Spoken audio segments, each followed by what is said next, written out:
नमस्कार दोस्तों, कैसे हैं आप सब। उम्मीद करता हूं आप सब अच्छे होंगे। आज मैं एक सेंसिटिव टॉपिक में बात करने जा रहा हूं। अमेरिका ने दूसरी बार 119 भारतीयों को हैंडकफ्स और शैकल्स में बांधकर डिपोर्ट किया। ये वही भारतीय हैं जो अमेरिका में बेहतर जिंदगी और ब्राइट फ्यूचर का ड्रीम लेकर गए थे।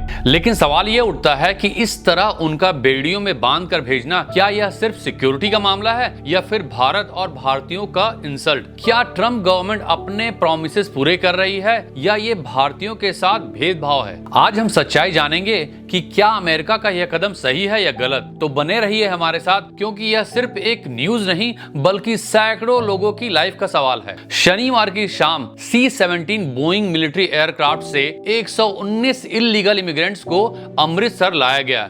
यह प्रेसिडेंट ट्रम्प एडमिनिस्ट्रेशन द्वारा डिपोर्ट किया गया दूसरा बैच है जो इल्लीगल इमिग्रेशन के खिलाफ अपनी स्ट्रिक्ट पॉलिसी को लागू कर रहा है। पिछली बार जब अमेरिका ने 104 भारतीयों को डिपोर्ट किया था, तब यह भारतीय मीडिया में एक बड़ी न्यूज बन गई थी। इस बार फिर वही सवाल उठ रहे हैं, क्या अमेरिका अपने नागरिकों की सिक्योरिटी के लिए सही कदम उठा रहा है या भारतीयों के साथ इनजस्टिस हो रहा है? प्रेसिडेंट ट्रंप ने चुनाव से पहले प्रॉमिस किया था कि वह अमेरिका की सीमाओं को सिक्योर्ड बनाएंगे और इल्लीगल इमिग्रेशन को रोकेंगे। सत्ता में आते ही उन्होंने इस दिशा में स्ट्रिक्ट स्टेप्स उठाने शुरू कर दिए और अब तक हजारों इल्लीगल इमिग्रेंट्स को डिपोर्ट किया जा चुका है, जिसमें सैकड़ों भारतीय भी शामिल हैं। इस डिपोर्टेशन को लेकर इंडियन मीडिया, पार्लियामेंट और काफी पॉलिटिशियंस ने काफी नेगेटिव रिएक्शंस दिए हैं। सबसे बड़ा मुद्दा यह उठाया जा रहा है कि भारतीयों को बेड़ियों में बांधकर भेजा गया। क्या यह भारत का इंसल्ट है या सिर्फ एक सिक्योरिटी प्रोसेस है? तो अब जानते हैं ये सिक्योरिटी प्रोसेस क्या है और ये सिक्योरिटी क्यों जरूरी है। इसके लिए हमें अमेरिकन पॉलिसी और उसके बैकग्राउंड को समझना जरूरी होगा। अमेरिकी इमिग्रेशन एंड कस्टम एनफोर्समेंट, जिसे आइस भी कहते हैं, उसकी पॉलिसीज सभी इल्लीगल इमिग्रेंट्स पर समान रूप से लागू होती है, चाहे वे किसी भी देश के हों।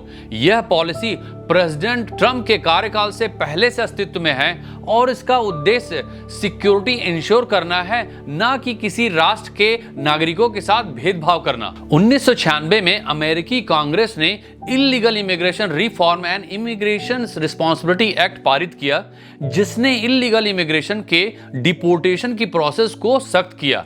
इस कानून का उद्देश्य इल्लीगल इमिग्रेशन को नियंत्रित करना और नेशनल सिक्योरिटी को मजबूत करना था। यह कानून उस समय के राष्ट्रपति बिल क्लिंटन के कार्यकाल में हुआ था, जो डेमोक्रेटिक पार्टी से थे।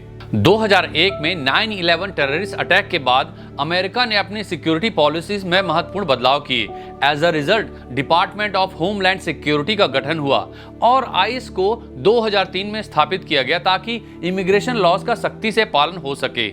यह नीति राष्ट्रपति जॉर्ज डब्ल्यू बुश के कार्यकाल में लागू की गई थी, जो रिपब्लिकन पार्टी से थे। अब बात करते हैं हथकड़ी और बेड़ियों का उपयोग क्यों किया जाता है। जब इल्लीगल इमिग्रेंट्स को डिपोर्ट किया जाता है, विशेषकर मिलिट्री एयरक्राफ्ट के माध्यम से, तो उन्हें हैंडकफ और शैकल पहनाई जाती है। इसका मुख्य उद्देश्य विमान में सभी passengers, flight crew and military persons की सेफ्टी इंश्योर करना है। यह प्रोसेस पोटेंशियल वायलेंट इंसिडेंट या सिक्योरिटी थ्रेट को रोकने के लिए आवश्यक है। NBC News has learned Haitian migrants who were deported to Haiti today attacked pilots and immigration officers on another flight after it landed in Port-au-Prince. यह policy किसी एक देश के नागरिकों तक सीमित नहीं है। सभी इल्लीगल इमिग्रेंट्स, चाहे वो किसी भी कंट्री के हों, पर समान रूप से लागू होती है। अब बात करते हैं इल्लीगल इमिग्रेशन रोकने के क्या बेनिफिट्स हो सकते हैं। अमेरिका का यह स्ट्रिक्ट अप्रोच कई सीरियस प्रॉब्लम्स को रोकने में मदद करेगा। भारत में कई लोग अमेरिका जाने के लिए डेंजरस और इल्लीगल रास्ते अपनाते हैं, जिसे डंकी कहा जाता है। हर साल सैकड़ों लोग इस डेंजरस जर्नी में अपनी जान गंवा देते हैं। अमेरिका की स्ट्रिक्ट पॉलिसी लोगों को इस रिस्की जर्नी से बचाने का काम करेगी। इससे महिलाओं की सेफ्टी भी इंश्योर होगी। इल्लीगल इमिग्रेशन के दौरान कई महिलाओं का सेक्सुअल एक्सप्लॉयटेशन और ह्यूमन ट्रैफिकिंग का शिकार होना आम बात है। अमेरिका की स्ट्रिक्ट पॉलिसी से बहुत सी लड़कियां और औरतों का रेप होने से बचेगा। इंडियन मीडिया ने डिपोर्टेड हुए लोगों के इंटरव्यूज लिए, जहां उन्होंने अमेरिकी पॉलिसी की क्रिटिसिज्म की, लेकिन क्या वे सच में खुलकर बोल सकते हैं? क्लियरली वे डिसअपॉइंटेड और एंग्री हैं क्योंकि उनका अमेरिकी ड्रीम टूट चुका है। कोई भी यह एडमिट नहीं करेगा कि उनके साथ अच्छा बिहेवियर हुआ या उन्हें जस्टिस मिला, क्योंकि क्या वे यह कह सकते हैं कि अमेरिका में इल्लीगली घुसना सही था? Probably not. और मैं मतलब कि कोई ज़्यादा टाइम तो अमेरिका में नहीं रहा हूँ, पर मुझे अमेरिका की लाइफ कुछ सही नहीं लगी। पर चाहे मैं जेल में रहा हूँ, कैंप में रहा हूँ, पर कुछ सही नहीं है। मतलब कि पंजाब से भी हालात खराब है अमेरिका में। दोस्तों, अमेरिका का यह कदम बॉर्डर सिक्योरिटी, क्राइम कंट्रोल और ह्यूमन ट्रैफिकिंग प्रिवेंशन के लिए सही दिशा में उठाया गया कदम है। ये पॉलिसी न केवल अमेरिका के लिए बल्कि उन लाखों लोगों के लिए भी हेल्पफुल है जो इल्लीगल तरीकों से अमेरिका जाने की कोशिश में अपनी जान गंवा देते हैं। अमेरिका का यह कदम किसी स्पेसिफिक कंट्री के खिलाफ नहीं है, बल्कि एक यूनिफॉर्म पॉलिसी है जो सभी इल्लीगल इमिग्रेंट्स पर समान रूप से लागू होती है।